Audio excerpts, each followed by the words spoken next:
Today's episode of What's Going On with Shipping, I join Matthew Leffler, the Armchair attorney, on his Fleeting Conversations podcast to discuss the impending East and Gulf Coast port strikes. What can we expect next week? I mean, what is happening right now between the longshoremen? What is going on? So, as you aptly said, number one, the unions, unions are a backbone of the maritime sector. I mean, this has been something, if you look at the history of sailing and working ashore, what happened was they were basically really exploited for a long time. One of my favorite cases in the U.S. Supreme Court is what's referred to as the Arago decision of 1893, which was a decision where basically the Supreme Court ruled that merchant mariners, when they signed onto a ship, surrendered their 13th Amendment rights. And so, I mean, you had seafarers who were losing their rights. You had dockyard workers who were losing their rights. And what you saw was a massive movement in the United States in the early 20th century to unionize, led to a massive strike on the West Coast. You saw them on the East Coast. And so unions really became the bedrock. And what we see coming up right now is on the East and Gulf Coast of the United States, the International Longshoremen's Association is coming to the end of their 6-year contract. So this is not new. Everybody knew this was coming. There's no surprise here. That September 30th of 2024 is going to be the last day of the master contract. They are working for an entity called the U.S. Maritime Alliance, which is a strange thing. It's a consortium of both the terminal operators along the coast. It's the companies that employ the longshoremen, but it's also the ocean carriers, the big ocean carriers that bring in the ships. Matter of fact, if you look at the board of directors, of the 15 board of directors, 8 of them represent they's ocean carriers, and they're a who's who of ocean carriers. You've got Hapag-Lloyd, you got Maersk, you've got the Chinese Overseas Shipping Company on there.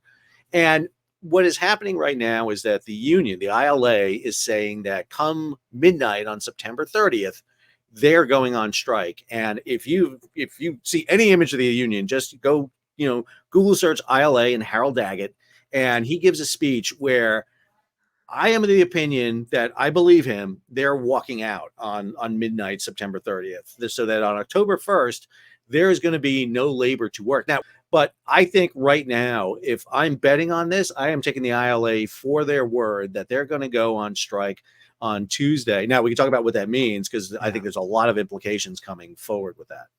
I would like to think, as you kind of outlined initially about the unionization of that group of workers over time, a lot of things we kind of take for granted, like child labor laws, working hours, all sorts of benefits we see as modern employees. Those were fought tooth and nail by unions decades ago. So it's always important to remember like where they brought us to. But as we look at what happens next, it seems like the big argument seems to be 2 issues. One, compensation and wages, and then the other one being about automation. Can you kind of speak a little bit about what those 2 real questions are that the union is fighting for? Sure. I come back to the issue of Labor Day. Labor Day is the greatest irony of a day off, because you celebrate the hard work of people who never got a day off by getting a day off. That's right. And in the case of the unions here, there's 2 issues, as you said: wages and automation. So wages, straightforward. They want a pay raise. They feel like over the past 6 years, obviously we have all felt the same crunch of inflation. Things have changed, but the most significant thing is the fact that the ocean carriers, which are the main portion of the USMX, have had their largest increase in revenue in history.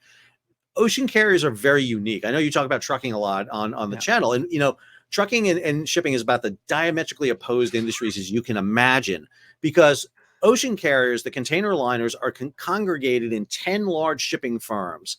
85% of all capacity is in those 10 firms, and organized in largely 3 alliances, now about to undergo a big change in the alliances here, but very centralized. So, I mean, they're the controlling interest here.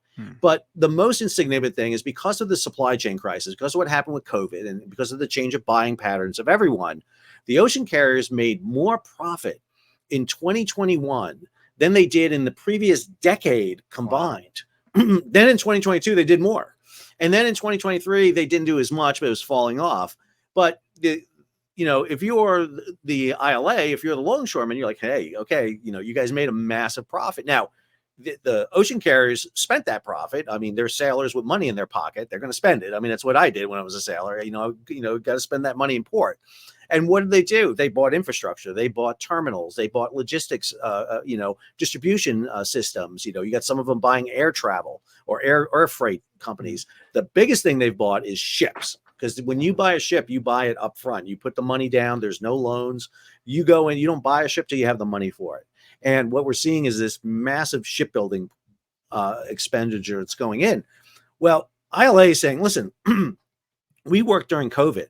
We had to be in the docks. We exposed essential workers. Although they weren't identified quite as essential workers, but they were there working through COVID. And they're like, okay, you made profits, everyone made profits. We want that share. You're talking about right now that the negotiation they had was talking about a 32% pay raise. ILA wants more. They want somewhere in the range of 70%. I saw that. That's right. Over the course of the next 6 years for that contract. Right. It's a 6-year contract. So it's not like a 72% pay raise, but it's factored in over time. And you got to be careful about looking at ILA pay. Everyone's going to quote the fact that ILA longshoremen make $200,000 a year. Okay, there are ILA longshoremen that make $200,000. There's no doubt about that. But longshoreman work is also dependent on cargo coming in. It's not like you're getting a salary check every month. It doesn't work that way. It's also, you have to go through stages and work your way up through the system to get more and more of that salary. So it's a very complicated system, but the wage is obviously the big one. On the flip side of that, the big thing that the ocean carriers and the U.S. Maritime Alliance and the terminals want is efficiency in the ports. They want to see the U.S. ports become more efficient. If you look at the World Bank Index, which rates port efficiency, U.S. ports are not good. I mean, they're just not. They come on the back end of it. I think the most efficient port in the U.S.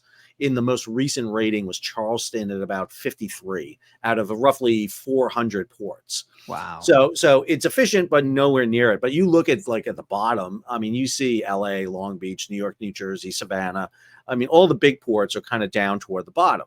And there's a variety of issues that are at play here. I would argue it's not just automation. And when we say automation, what type of automation? Are you talking about getting the longshoreman out of the container crane? That's really not the issue. I got to tell you that a longshoreman in a crane, it sometimes is more efficient than an automated crane. The really big thing is the sorting and really the delivery of the container out of the terminal into the hands of the trucker, the rail. That's where you start getting into the nitty gritty here of it. And obviously you have the bomb carts that move the containers around in the terminals, the handlers. But the big thing is obviously the ports want to become more efficient. That means automation.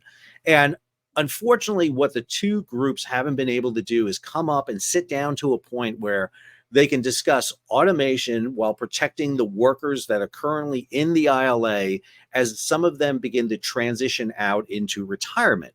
Because if I'm the ILA, I'm worried about my members. I'm worried about my retired members. I'm worried about having enough money coming in to pay for my retired members. Hard work. I mean, it's brutal work. It is really tough.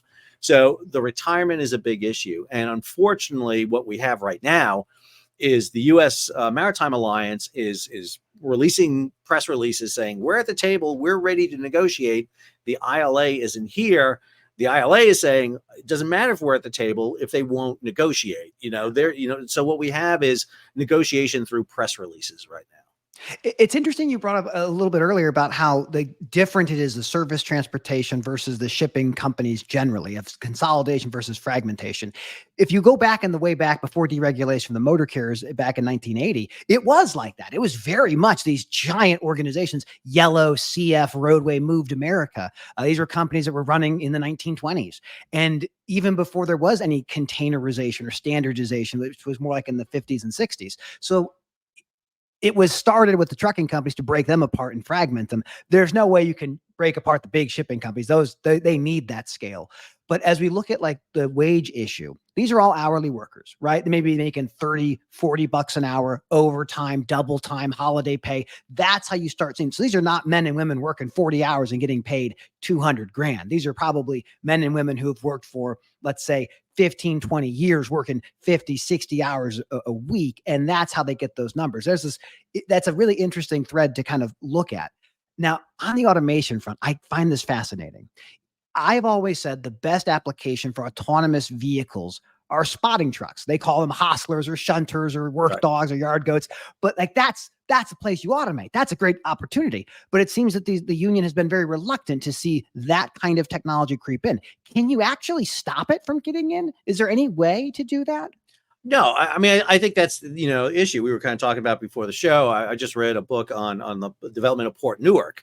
And, at the time, Malcolm McLean is there, and they bring in one of the very first container ships, and he's sitting there alongside an ILA person, and, and McLean's like, that's the future. And the ILA guy is like, we should sink it right here. It's like, it's technology coming in. There's a couple of issues here. One of the reasons why we see such efficiency in ports overseas is they're brand new ports. Yeah. You look at Shanghai, you look at the ports, right? Even Rotterdam, in some ways, it's a brand new port in many ways because they're building out from the old traditional ports and they're building new ones. And, that has been something that has been key here. And that's the thing the ILA has to be worried about, I would tell you, because again, if you look at development of ports in the United States, who is the one that's scaring them all? It's Savannah. Savannah right now is the big port that's scaring everybody because it's where the population base is. It can basically bring in non-labor union, and it can automate, and it can really become a much more efficient port. And so you have to have this give and take. The problem is that you need to be doing these negotiations all the time. And this is the problem I think that we're having now, is that because of COVID and because of the really the peak of shipping we've seen with just this massive influx of cargo coming in. If you look at the cargo capacities, of the ports, they've been phenomenal. I mean, this past year they dropped off, but go from 2020 to 2023 and banging numbers here. Everyone's making money at this point, and it's the negotiation. The problem is everyone's remembering when it wasn't great, and that's the problem. Is like, okay, we got to make sure that we're protecting our workers during those kind of lean periods, because you're right. An ILA member makes his money, he or she makes his money when they're working, but there are times when hey, there's no ships coming in, there's no work. It's just what it is. And we're going to have to fix that. But I do think that one of the key things we have to be talking about right here is that the ILA sees this as their moment. The timing of this contract is so key. I mean, because you have a lame duck administration, the Biden administration, pro-labor. That is, you had Biden on a picket line at some point, and so pro-labor coming in, even if you enact Taft-Hartley and you get the 80-day or 60-day cooling down period, you have a new administration that's on the horizon. You've got the Harris or Trump administration coming in. What does that mean going forward? If you have tariffs with the Trump administration, that's going to create the chaos we saw in 2018, 2019. And I just think the ILA is sitting there going, this is our moment. You cannot ask for anything better than this. If they don't go on strike after saying everything they said, they're going to look weak. They're going to look like they're not going to follow through. Why listen to them? And I think the way they get their attention is by doing this.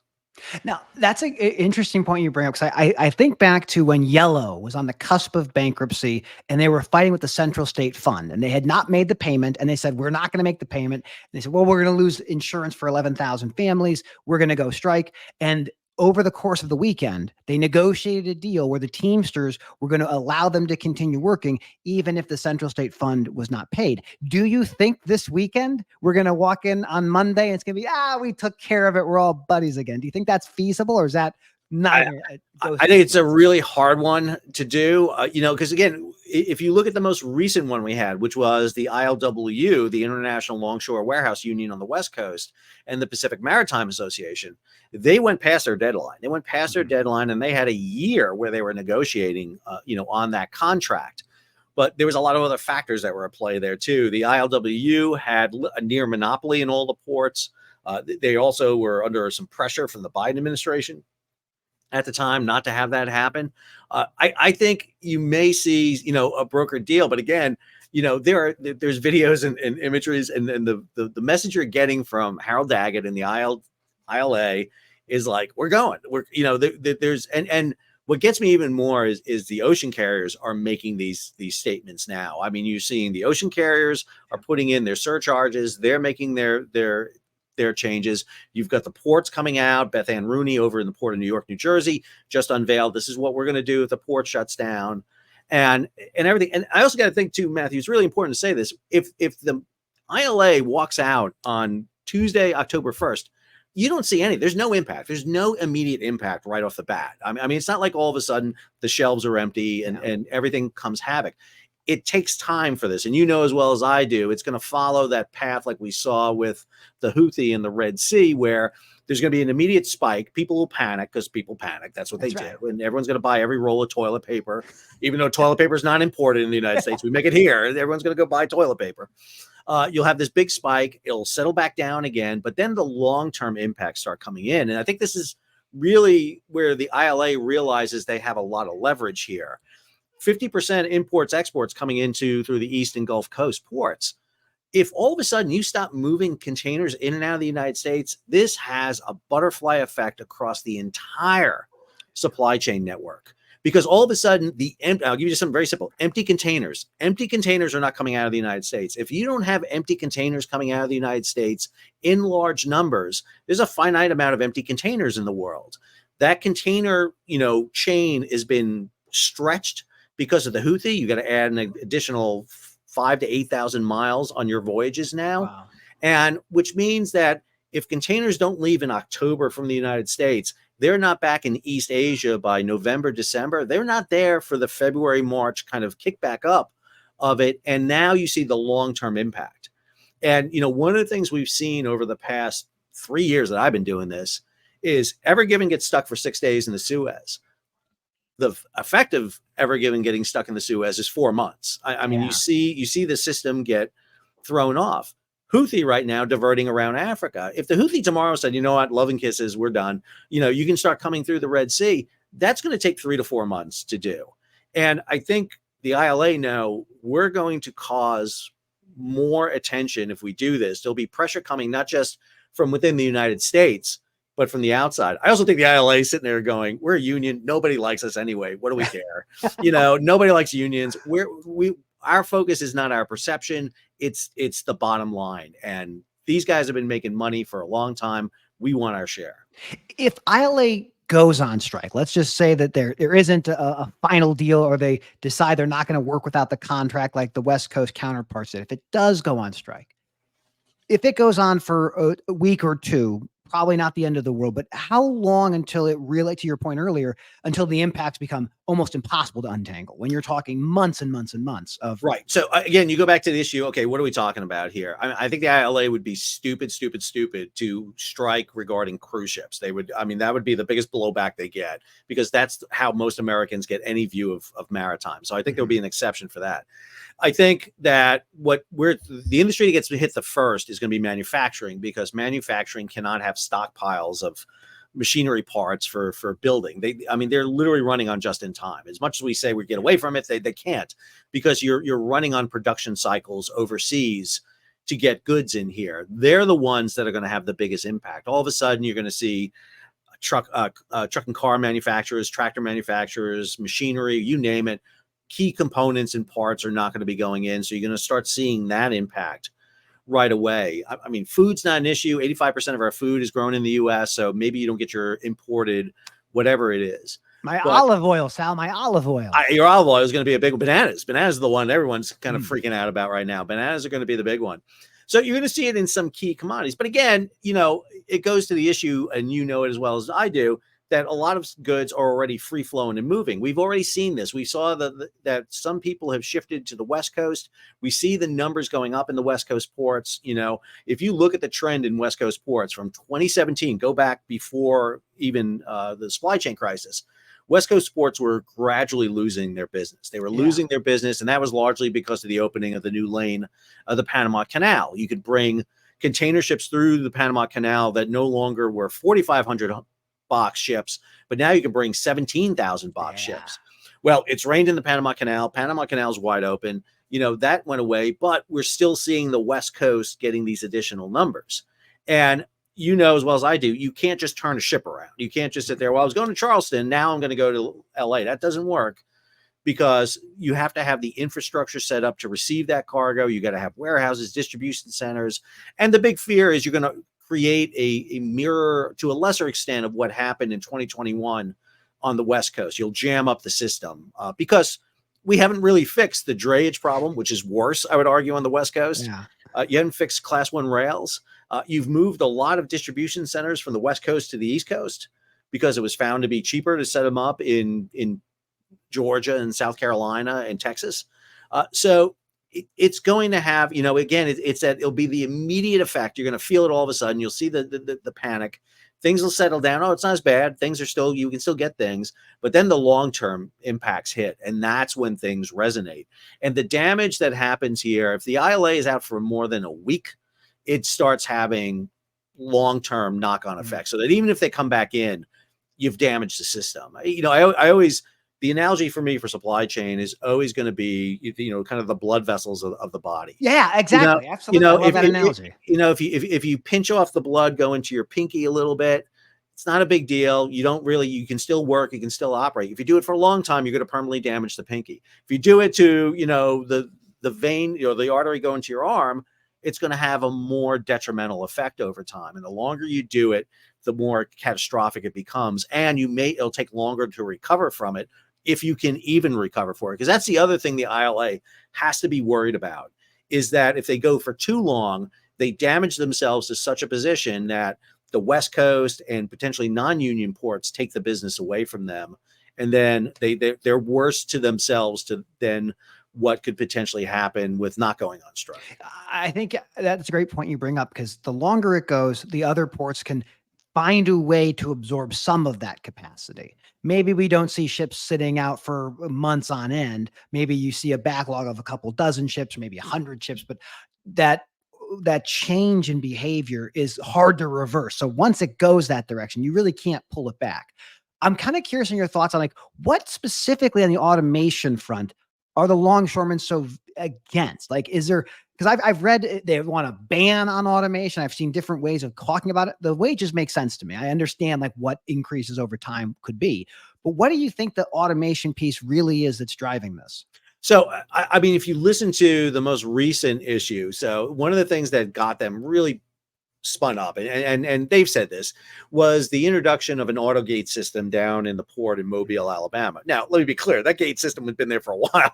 It's like all of a sudden realizing there's an issue. It's like they realize there's an issue because it's an issue they can raise.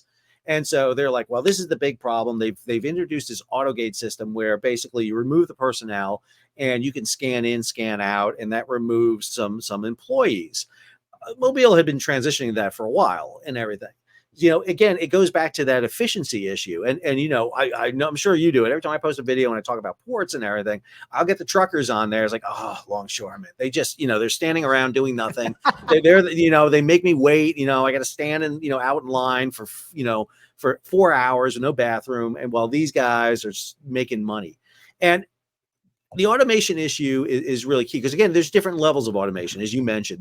What are we talking about here? I think what you look at, like, for example, if you look at LA and Long Beach, LA and Long Beach automated some of the terminals. They got really efficient. The Long Beach Container Terminal, LBCT, is probably the model of efficiency you want to be at. That's an efficient terminal. That's a terminal that's moving containers in a very, logical manner. They're using automation, but at the same time, they were very careful in how they dealt with their workers, not to lay off everyone. Yeah. And the union has to be careful of that too. One of the things that the ILW in the West Coast during the peak of the supply chain crisis resisted like crazy was bringing new members on. They didn't want to bring on new members. They were very careful about that, because they said, yeah, there's a lot of business going on, but if I bring on new members, union members, I got to worry about paying them later on. Yeah, and more importantly, their retirement. And so the ILA has got to figure out how they can sit down with the USMX and come up with an automation plan and schedule that allows them to phase out and still maintain their workers. And again, I think we want that in all industries, but the ILA is in a position where they can use not just national pressure, but international pressure to kind of get that done. I'm really amazed. The thing that's amazed me the most about all of this is the absolute silence from the administration on it. I mean, just, there was a statement that came out that they're not going to invoke Taft-Hartley. Well, they can't do that anyway until the strike happens. So That's kind of a moot point. But, if I'm president, it's like I'm grabbing the head of the USMX, the head of ILA, putting them in a room, or at least getting them on a video call. It's like, okay, what do we need to do to get you to, at least the image that you're talking to each other? But there's been nothing. This is the thing. I think you're exactly right. What I've been kind of curious about is we don't see this reported largely in the news. And I think Americans are more conditioned of let's wait for the crisis to happen and then we'll react to it. We don't need to be proactive in crisis management. We'll just deal with it when it happens. And the fact the Biden administration is not more aggressively trying to get something put together, maybe it has to be a political expedience thing. Like let's let them figure it out themselves and we'll react to it just like the rest of us. But longer term, the future is clear to me. I mean, the drayage operators is a great example. Those will be automated. Like the ability to have a truck come into a terminal and just go to a single place and then go to a warehouse. Like that is, I think, well within the capabilities of current technology. So where do you see these ports going in 5 to 10 years? If we can automate singular components, really, you're going to get to a place where it's robots doing a majority of the stuff anyway. Are we just fighting about like delaying the inevitable? Well, it goes back to looking at the development of ports in the United States. So I'm going to take a little bit of history here. Yeah, Go back for a second. You know, if you look at the United States, there's 4 big ports in terms of imports. You got the LA Long Beach complex, you got New York, New Jersey, you got Savannah, you got Houston. Those are the 4 big ones. But on the U.S. East and Gulf Coast ports, you got the kind of second tier ports. You've got Charleston, you've got Miami, you've got Jacksonville, you got Mobile, you've got New Orleans developing a container port. And, you know, so it's a lot different. If you look at how containers move around the oceans right now, they tend to move into these big kind of mega ports, and then they kind of come out into smaller feeders and out. And the key thing of those mega ports are the ones that you see in Rotterdam and Felixstowe, Algeciras, Tangier. You know, those are the big ones. Those are the ones where you see all that automation. They're absolutely efficient moving in containers. The U.S. is weird because on the West Coast of the United States, you know, if you bring a container ship to the West Coast of the United States, 80% of your load is going to go off in LA and Long Beach, almost guaranteed. You're going to offload almost everything in LA and Long Beach. You may go to Tacoma, you may go into Oakland or down to a Mexican port or Vancouver, but almost entirely you go in there. If you come to the East and Gulf Coast ports, you're hitting 3-4 ports, and it's almost an even distribution. You're taking off about 20 to 40% of your cargo in those ports, because the reason that is because of the transportation system in the interior of the United States on the East and Gulf Coast is geared more toward short haul. It's more, you know, you don't want to do the long haul. So you want to, why is Baltimore a port? Baltimore makes no sense for a port. It makes no sense. I got to go all the way up to Chesapeake Bay. It's a massively long sea transportation until you realize go into Baltimore and you're astride the I-95 turnpike. And more importantly, you're within reach of a whole batch of megalopolises where you can basically dump into. That's right. And okay, now Baltimore makes sense to me. It makes perfect sense to me to go ahead in there. And this is, I would argue, what's been resisting the automation in the ports, because the ports have been growing gradually, and it's a series of ports. It's not one big port. Savannah's the different. Savannah was the big exception, where Savannah has been the only port really on steroids. We've seen massive growth happening. That's because of the population shift. But the other ports have all kind of begin to, even New York, New Jersey, which used to be the finger piers around Manhattan and Brooklyn, it moved across to Newark, but it still was an old port to begin with. Almost all of these are old ports. And it's really hard to create a new clean port unless you literally wipe the slate clean. Yeah. Felixstowe there's nothing in Felixstowe before Felixstowe. It was down the Thames. You used to go into East London is where you went into. Rotterdam was pushed out from Rotterdam. It's pushed out. Shanghai literally takes an island off the coast and just dumps dirt to it so you can create a path. And they create the biggest container terminal complex in the world. Same thing in Salalah, in Oman, in Dubai. You create these ports out of nowhere. And so in many ways, we're dealing with old technology, old ports, and an old labor system. And it's very hard for us to upgrade our infrastructure. It's the highway system. It's the rail system.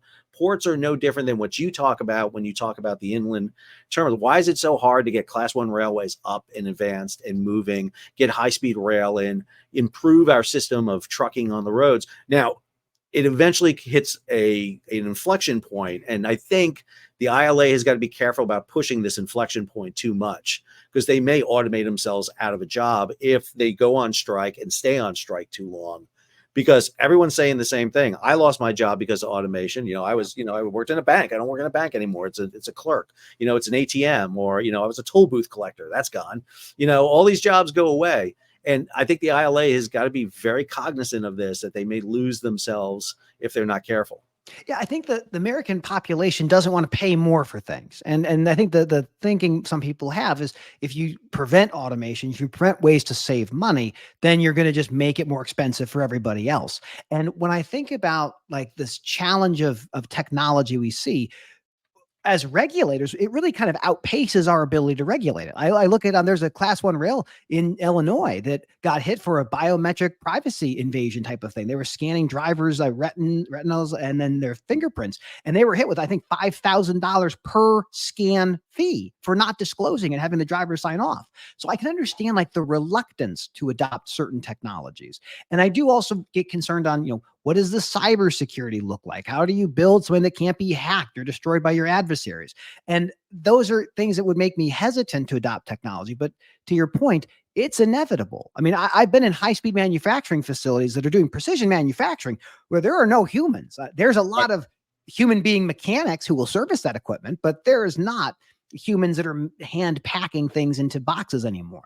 So I wonder, like, if we were to start from scratch, like is the pathway to modernize the existing ports or to kind of like a Shanghai, build something out of nothing and then build it the way that we want the supply chain of the future to work? But that's the danger, I would argue, because what you'll see is like, what, I'm going to go to Georgia or some state that's going to be really working for me, and I'm going to put in a megaport. I'm just going to build this thing from scratch, and if I can get past EPA and everything and build it, I'm going to put in a port that's going to be ideal because I can automate it, I can do it, and I can move it. Because the thing that's changed, again, I go back to this all the time when I talk about ocean shipping. In 1950, we moved 500 million tons of cargo on the world's oceans. In 2023, we moved 12 billion tons. So, I mean, it's a 22-fold increase that you have. We have increased the volume and velocity of how we move things. And, when you look at some ports around the world, U.S. ports move a lot of cargo. I mean, they really do. I mean, it's not like, you can't compare Shanghai because Shanghai is such a major, it's a transit point. There's so many containers moving in and out of the port, and being exchanged and moved around. It's not always a good measure. But they're moving a lot. The problem you have is we've, as you mentioned, changed. I mean, the containerization movement that was created by Malcolm McLean, just absolutely cratered ocean freight because it got so cheap. It's Exactly. just there's no cost for it. If you got a 40-foot long container and I load it with phones, what's the cost even at the peak of when the supply chain went to $20,000 to get a container across? If I have 1,000 phones in there, it's still minute what I'm paying for the shipment of that one item. And especially with open registries, which were created post-war, and now you're registering in Panama and Liberia and the Marshall Islands, all those costs come down. But one of the things I think we see is what happened with Dolly leaving Baltimore, where there are we're moving at such a pace at times that when you rely on humans, the humans are a problem too. I mean, it's not just automation in the ports, it's automation on the ships. And we didn't have automation on the ships. There was no protection on that ship to make sure that when they lost power, that there wasn't really the backup to kind of kick power back on. That's right. And so we are looking at this throughout the industry. And this is an element that we have. The maritime sector usually leads. But I would argue in this one area, it's been a big problem. The U.S. industry in particular has been lagging on it. And again, it also goes to how we operate ports. Ports are under the control of local municipal governments. It's state, it's the Port of Long Beach. Literally, there's a council elected from the city of Long Beach that oversees the Port of Long Beach. I would argue it's not a Long Beach port. It's a U.S. port. The U.S. government controls the waters, but the state and local governments control the ports. And it's also competition between them too. It's like when Baltimore had the bridge go down, everyone's like, well, the other ports will pick it up. It's like, yeah, the other ports will pick it up and try to steal the business and keep it. Yeah, exactly. They'll take it and they'll try to keep it. That's what they want because it's cutthroat. It's like, I know some of these port directors, and when the Port of New York, New Jersey outperforms the Port of LA and Long Beach, that's not something to crow about. That's just like, oh, it's a good rivalry. It's like, no, we're making business and we're going to take that business and keep that business and make it come. And that's what the ILA has to realize too, is like, that's the other element here is that these ports compete against each other and they want to get the traffic and business in. And if I'm a shipper, and I'm shipping cargo in, or I'm a carrier and I want to ship cargo in, do I want to go to a port where I know there's a labor problem, or do I want to go to those non-union ports and I'm like, I'm going to go in there and everything. There's a lot of debate about requiring tugs for ships coming in and out. That's great. that's fantastic. But if you do that, that increased costs. And while everyone is on this binge about safety, I'm not going to go to that port because it's going to cost me a little bit extra. I want to go where I maximize profits because, again, we all know it's all about efficiency and profitability. And the container companies now have profitability and they want to keep that. Someone needs to think of the shareholders. These poor shareholders, all they want is a good return on investment. They've put in the time and the money of watching the stock tick up and down. Someone's got to protect them. But I think you're careful about that because some of the largest shipping company in the world, Mediterranean Shipping Company, is a family-owned business. The Aponte family owns it. There's no shareholders. It is a mom and pop operation, which is crazy to think of the scale. But oh my goodness, that you bring up a very good point. The consolidation of some of these things is spectacular. The family offices are full on massive businesses. I also think it's important to kind of note you brought up before about the ports competing with each other. This is, to your point, these are not American ports like as they identify themselves. This is like Amazon versus Walmart. This is Disney versus Netflix. This is like truly companies that really want to see themselves succeed. And if they get business been diverted to them, they will do whatever it takes to retain that business. So the longshoremen have this really challenging moment in front of them. Like they're trying to protect their initial workers by getting raises and wages and all this. They're trying to protect their future members through however they can limit automation or restrict it in some meaningful way. And then they still have to know that if they do it for too long, that freight will never come back, or maybe it won't come back in the same way that they had, or it'll incentivize the American population to say, let's start from scratch on some other place and we'll see if we can avoid these problems. Now, this is more tactical. If you're in this business now, you're a freight broker, you're a motor carrier, how do I think about this story? How do I think about what impact it might have to me in the next week, 2 weeks, or month? Well, one of the things I've been talking about since the situation we saw with the backlogs off LA and Long Beach was if you're a broker, you need to be thinking about diversification. You cannot be banking on one entry port as your only source coming in.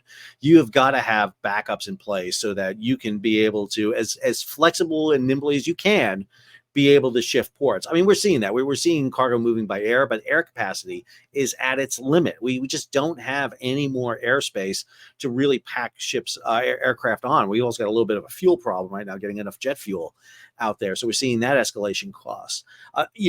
Guarantee you right now, someone doesn't even know this is going to happen, or they're not seeing this, or better yet, their cargo is on a ship they thought was heading to a port that's not going to be affected by this, but it is.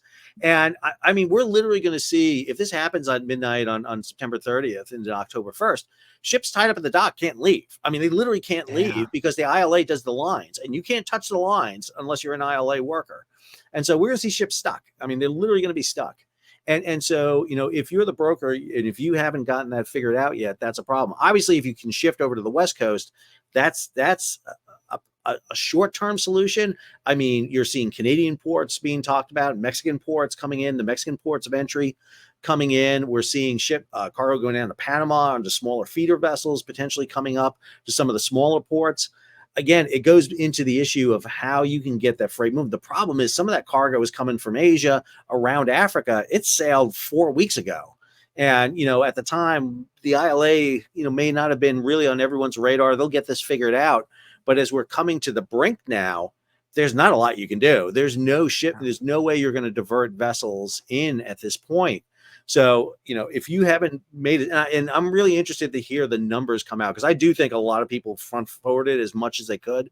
So, when I walk into Walmart and Home Depot and everything, and I see everything piled up out there, I think, okay, a lot of people were thinking here, they were getting here. But as well as I do, there are a lot of smaller shippers and companies out there that don't have that ability. I can't buy it until now. I don't have the money to do it. I don't have the credit to do it. So I got to do it now. And they're just hoping for the best. And unfortunately, they're really at the mercy of the system that's about to unfold. I think I'd like to kind of pull the thread on the Mexican ports a little bit. So sure. and as a student of history, as I like to think of myself, I'm not an expert by any means. I'm a lawyer, not a historian. We don't hold that against. I don't hold you against you, Matthew. My wife's a lawyer, so we're the best and the worst people in the world. I like it, the trends and forces. I believe in the trends and forces of history. So there's these things that there might be individual people who make big changes, but really there's this movement.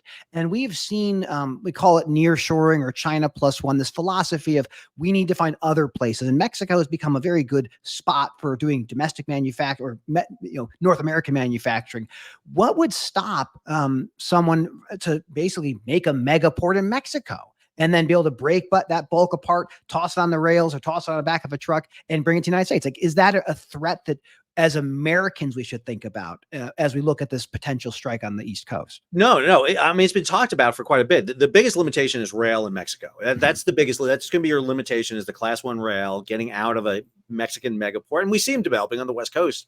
I mean, there's a lot of discussion about that. It was just a Wall Street Journal article was just out on this, talking about the $7.5 billion project to be able to move cargo across from the West Coast of Mexico to the East Coast.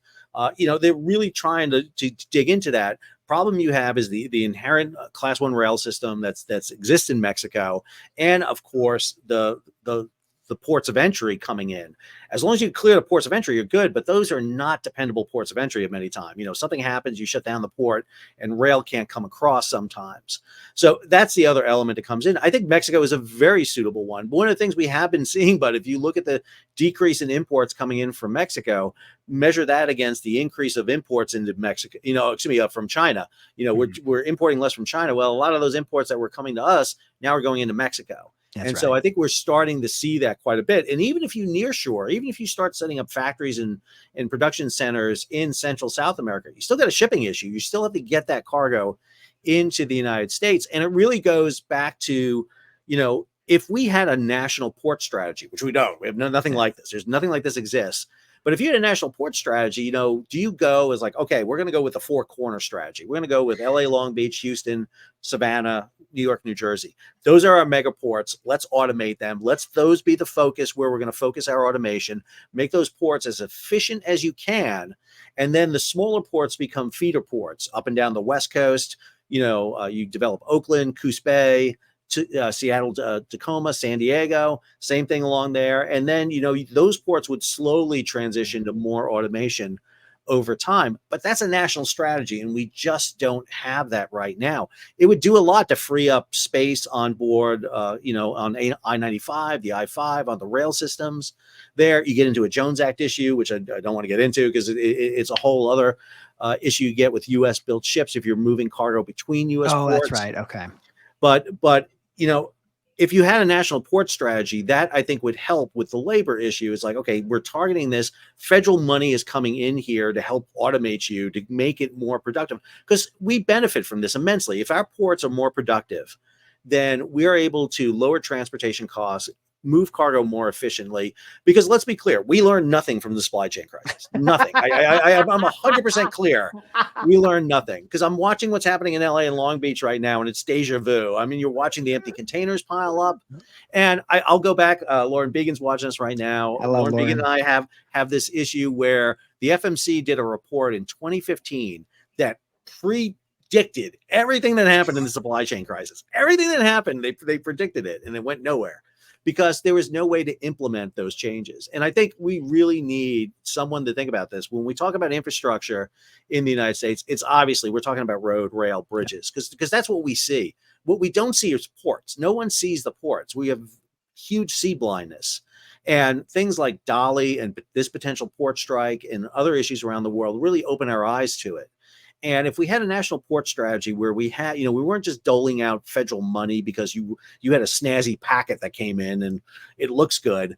Why am I building more rail into Long Beach? Does more rail into Long Beach really help me? If I put more cargo into LA and Long Beach, it doesn't help me. I'm in LA and Long Beach. It doesn't help. Yeah. But I can't build another port on the West Coast in California without a lot of insight and a lot of money, because I need it in Southern California because I got to get over the mountains. I can't build it in Oakland because I'm stuck on the mountains. I can't build it up in the north because I got to go over the top of the mountains. I got to build it in Southern California. But, who's going to invest in building an infrastructure in the Southern California, if not the federal government? This is an interesting, as you talk about this, a national strategy around ports, which is lacking clearly. I think back, I'm going to bring my surface transportation kind of thinking about what happened with Yellow. Yellow was going to try to consolidate their network. They called it One Yellow, and it was going to basically make it so that the company could live, that it could survive. And the Teamsters said no. They said, we're not going to do it. We're not going to capitulate. We're not going to let this thing happen. But as you've outlined, this idea of a national port strategy with super ports that would handle a lot more of the automation and then let other ports handle smaller capacity, I think that makes sense. But the barrier becomes the labor. And when does this become a national security issue versus I need stuff now at a reasonable price? Like, is there a lever that gets pulled, or is there a moment in time where we see that as the actual kind of national security issue that it is? Or is it always going to be kind of stuck in this place of it's just a logistics thing, they'll figure it out and we don't have to worry about it? Well, I think it becomes a national security issue right about now. I mean, it's like right now. It's like it's been one for a while. And it really is. I mean, if you think about it, it's crazy that we really, allocate this, down there. Airports in the United States are under the FAA. It doesn't matter if you're in Atlanta. It doesn't matter if you're in, North Dakota. The FAA has oversight of it. We don't have a maritime component, organization comparable to the FAA. We got the Maritime Administration, which has very weak powers. And that's a big issue, because we should be having this strategy. One of the things we did was deregulate basically ocean shipping. We chopped the federal the Maritime Administration in half. We lopped off the Federal Maritime Commission. But then in the 80s and into the 90s, we passed a series of pieces of legislation that basically deregulated, because deregulating ocean shipping was seen as great, because what you're doing was offshoring everything. You can take advantage of the open registries. You can take care of foreign crews. You can make it cheaper. And we didn't care about that, because our focus was internal in the United States. This is external. It was great. But now we're realizing, hey, this is a problem. This is a problem because we are being affected by forces outside the United States. I always use the example, if China wants to make us feel bad about ourselves, all they have to do is pick up the phone to the Chinese Overseas Shipping Company that controls 12 to 15% of all the world ships, and tell them to slow down. Just slow down. Just come in 2 days late. And you cause havoc around the world. You create a supply chain crisis, because every ship shows up 2 days late. That's the easiest amount of soft power that you can do. And this is why it's a national priority. It really is. It's a national issue that when this happens. And, we had a couple of close calls here where we almost saw U.S. ports close. We saw Baltimore close for 2 months, but it's a small port, 2 to 3%. If this happens in Savannah, happens in New York, New Jersey, Houston, it happens in LA and Long Beach. And we're just talking about containers. We're not talking about fuel. We're not talking about export of grain. If you shut these things down, that has a massive impact. We just had a strike in Vancouver up in Washington, where all of a sudden, Vancouver went on strike, and, it's September, grain is flowing out, and now all of a sudden that stops. And that's the impact it has. And that's why I think the ILA is crazy not to go on strike. Yeah. I'm not advocating it. But I think they have the most power right now to do something and elevate up the attention level. And more importantly, they will elevate it up into a political election cycle for two rival presidents of, running free of an administration, Harris and Trump, basically, coming in, and it'll raise it in the Senate, raise it in the House, it'll raise it in local communities. And all of a sudden, this will propel them up into national attention, which is what they want. And they can get it, because they're going to need it going against the U.S. Maritime Alliance, which has a lot of these foreign companies that are basically calling the shots, which they don't like. So when either Harris or Trump takes office and they give you a call and say, would you help us develop a national port strategy? Are you going to take that call? Are you going to accept that task? First of all, I'd be shocked if anyone calls me about that. It's like, are you sure you got the right number? Are you not calling? There should be some other people you call. Listen, I work for the government. I actually believe government service. I volunteer firefighter for 25 years. I think you give back and everything. And I don't affiliate myself with a party. I have a party I belong to, but I always tell my students, I'm here to educate, not indoctrinate. Service, I think, is really important. I do hope that we pay as much attention to the maritime sector as we do to the other sectors. I joke about the idea that the Secretary of Transportation should have the 4 horsemen of the Buddha judge. They should be road, rail, aviation, and sea. And unfortunately, road, rail, and air are pretty good. They got some good powers, those groups. And I know we can argue about whether or not they're good and what they do and everything, but maritime has like almost none. They're really just a shell of what they were. And I think you really need to elevate that up. But I do think things like a national port strategy, a maritime strategy, what's our big issues that we're looking at? Because we are so dependent on it. Yes, we don't import everything we need. We're fortunate that we do produce so much of our own stuff that really what we import lots of times are things that we can get cheaper overseas or luxuries. But it's really crucial, especially in a global environment where we're once again seeing challenges on the high seas. We're seeing the potential of confrontation on the idea of freedom of the seas by Hugo Gratis in 1609 is under challenge once again. And that just elevates it up. We don't have that problem internally in the U.S. If someone takes a shot at somebody on a highway, that's it's police take care of it. We're clear. It doesn't really cause all of a sudden trucking rates to go up. If a country decides to take a pot shot at the ship, it causes ocean rates to go up because of insurance. And now all of a sudden we're paying for that with inflation. What we're seeing, I'll make the argument till I'm blue in the face, that one of the reasons we saw the spike in inflation that we did so much was because of the pent up transportation issues that really just popped as a result of the supply chain crisis. And we saw a lot of inflation all of a sudden start hitting us. Do you think that this next crisis we'll see will drive the change we want to see in our supply chain? Are we going to get more resilient, or are we just going to wait for it to be done, put our heads in the sand, and then just wait for the next one? So I think, one of the things that's changed, and I'm going to kind of get on you and me here on this, is the visibility of this has become so much more between what I do, you do, and a whole host of other people that are out there doing it, Lauren, and, and a whole batch of other people, raise the visibility of this. And, the Black Swan events are supposed to be rare events that you see once in a while. They have an impact, then they go away and everything returns back to normal. Well, since COVID, there's been a flock of black swans circling over us, and we haven't been able to get the flock out of here. And they just keep coming down on us, and they keep, it's like throwing stones into a pond. You keep throwing them in, the water never gets flat. It just keeps getting agitated and agitated. And that's where we're at right now. It really needs to be addressed. There's no way to get back to the return, but what we have to do is start paying attention to issues that we've neglected for a long time. I'm always fascinated to learn the fact that there's not enough bathrooms for people to go who are truckers. It just amazes me. It's like I refuse to go to Buc-ee's ever in my life until they allow trucks in. It's one of the stupidest things. I'm not a truck driver. I have nothing to do with truck driving, but it's like, that's the stupidest thing in the world to me. And it's little things like, visibility on topics like this is really important. Ocean is really tough because it's such a niche little thing. The reason I'm where I'm at today is because I'm like a ship whisperer. I can make people understand, I talk ship, I can make people understand, to a certain extent, what's going on in that industry.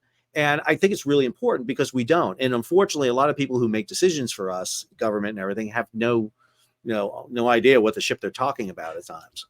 I love what you mentioned. It's really a message of encouragement, which is there are more ways to access what's happening in our supply chain and to understand these things. They're not supposed to be some Byzantine system that are completely incomprehensible to people that are outside of the business. I look at Amazon. One of the Amazon effects I like to talk about is the product and the supply chain that brings you the product is the same thing. It's the experience. Bringing the thing to your door within a day or 2 days or whatever has fundamentally changed how we think about the things that we buy. And so much, I can't emphasize this enough to the audience. So much comes on a boat, like so much, like all the things come on a boat. Like yes, there's air, there's rail, but the boat, it's the boat. My dream. So like, if I could change anything, Sal's king for a world for a day or something like that, is have Amazon, when I order something on Amazon, don't show me the delivery from the distribution center to my house, but go back and show me where it left China, and it's just like, it's already here. This is how it got here. And like, this is the last mile kind of element, because that's all you see is that last mile. That's what we see. I always talk about this in student. I got a chance to introduce a class this past year called Business and Trade, where I do this with students. And I said, when you order that thing from Amazon, it shows up at your house the next day. That product's been moving for 2 to 6 months. Yeah, exactly. They predicted that you were going to buy it. Right. It's like they're predicting you're going to buy it. And this is what happened. And this is how I explain what happened with the supply chain is is when we had the crisis, is the prediction of what you were going to buy changed to such a degree that they couldn't factor it in. And then they didn't know when it was going to go back or if it was going to go back to the same thing. Again, the reason we ran out of toilet paper, we domestically produced toilet paper. Reason we ran out of toilet paper wasn't because we all, lost it because of COVID and had to go to the bathroom more. It's because we were at home 24/7. That's right. And our consumption of toilet paper changed. If you wanted to buy industrial toilet paper, you can get rolls of that stuff. You were fine to get it. You just couldn't get the 3-ply toilet paper that you're used to, because if you're going to spend money on yourself, am I right, Matt? We're going to spend it on toilet paper. I'm a bidet guy. I advocate to anyone who will listen that the technology has improved so substantially. There You can circumvent this. But is it time to panic now, or do we start panicking a week from now? When is the appropriate time for me, specifically me, to begin panicking? So my goal here actually is to alleviate panic in many ways. Is like, okay, because like I already know, like October 1st, if I do a video, it's gonna be, don't panic. Everyone calm down, take a breath. I live in North Carolina. North Carolina is a state that doesn't get snow, but when we get snow, it's panic. That's right. Pure panic here. It is pure panic. Everyone runs to the stores, buy everything they need. Even though it can snow a foot in a day in North Carolina, it's gone the next day. It's like, as long as you have enough for one day, you're fine. Nothing is going to be short. You're going to be fine. However, it is the attention that's really the most important thing. It's at that moment you really need to be going, okay, I want to get this fixed. How do we go about getting this fixed? Let's bring this attention into the spotlight, and what do we learn from it? Because what's going to happen is there's going to be short. We're going to panic. People will buy everything on the shelves. They'll run out to the gas station and fill up every water bottle they have with gas. That's because right. they think it's going to be put it in the bathtub. That's the best place for gasoline. Best place. Right. And then what we'll see is everything will settle back down. But then as that goes on, we talked about it earlier, the long-term impacts start hitting. And that's where they'll start seeing it. I'm really amazed the disconnect the government has in understanding that. I saw a press conference given by an admiral talking about the Red Sea crisis. And he said, oh, yeah, the industry self-corrected. Everything's good now. It's like, no, it's not. It's like the industry may have self-corrected, but the consumer is paying more and doing that. And so for me, I think we have to alleviate the panic, let everybody know that, listen, even though the ports are shut down on the East and Gulf Coast, we're still moving cargo coming in from other places. And more importantly, the warehouses are full and there's other things. Now, the longer that goes, the more it becomes an issue. And that, to me, is when the Biden administration is going to have to take action. There is no way they can sit on the sidelines and allow that to happen. Their problem is going to be how far they want to get over their skis into this for fear that it resonates back to the Harris campaign. If I was going to put my political hat on, I would say the Biden administration makes no move until after Election Day. And then once that election stuff is done, then they can do the stuff. If the strike goes that long, I'd be very surprised if it goes longer than a month. The fear is it's October 15th. People are panicking, and Trump administration sits there, or Trump campaign sits there and says, look, they're doing nothing. Let me, first day I go in, I'm going to fix this, come in. And then all of a sudden you're in a position like, okay, now I got to do something because the polls are going down. This is why I think the ILA is in a position where I just think they're going to, I know no one wants to say it, but I think they're going to strike. I think everything in my gut is telling me that for them, unless they got everything they asked for, which they won't, unless the U.S. Maritime Alliance is willing to give them a 70-something% pay raise over 5 years and guarantee no automation, which I can't see them doing. I just, why wouldn't they do it? That's the thing that gets me, is why wouldn't they do it? It's just like, it's win-win for them. No matter what they do, they'll come out on this on a better situation in their opinion. Well, when in a couple of weeks, I'll ping you again, Sal. Maybe we'll have you back on the program and explain to us why not panicking is the right move, even though I still think that's probably the best move for me. Where can people find more about you and your content, Sal? Sure. And I'll probably be completely wrong. So what we're going to find, you go ahead and you can sit there, Matt, and say, well, Sal, man, you blew that one. It's like, well, not the first time. It won't be. Again, I have a long list of being wrong all the time. And if you want that list, just email my wife. She's happy to send it to you. You can find me on YouTube at What's Going On with Shipping. I'm on Twitter at Mercogliano S. Just add the S at the end of my last name. And then always here in beautiful North Carolina at Campbell University, offering classes on an almost daily basis. I will make sure to put all the links in the show notes. I cannot thank you enough for joining us today, Sal. Thank you for stopping by and helping so many people better understand what I believe will be the biggest supply chain crisis. It's almost here. Not quite yet, but it'll be here soon enough, I think.